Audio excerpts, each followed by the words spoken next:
बंद रही मंदिर दुआर, बैजू नगर गइल बावे बेकार। का कहला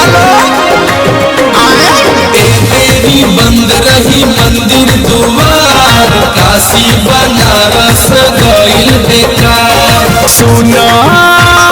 सुनो ना कुछ हो जाई, बम लोग देव घर जाई। बंद होई देव घर दुआरी, गेटवे पे जलवा ढराई। बंद होई देव घर दुआरी, गेटवे पे जलवा ढराई। ये भाई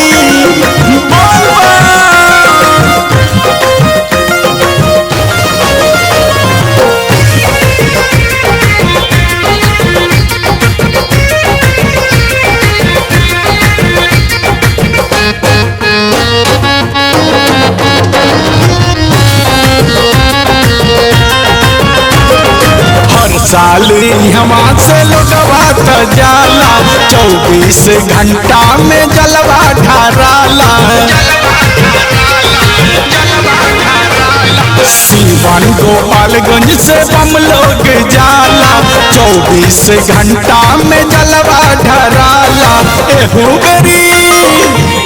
बेरी जलवा ढराई, हो सुन ली न जलवा ढराई। बंद होई देव घर दुआरी, गेटवे पे जलवा ढराई।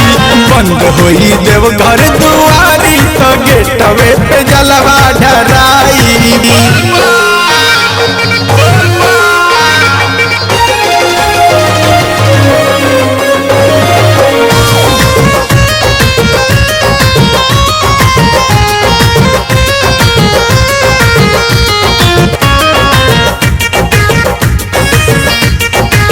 राया बेतिया से बम लोग आवे, बक्सर या बलिया के सभे नचावे।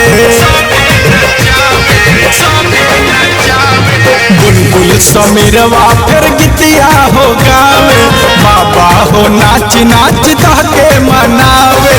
बम बम बम बोलत चले पैदल न पावे हो कौनो सवारी। बंद होई देव घर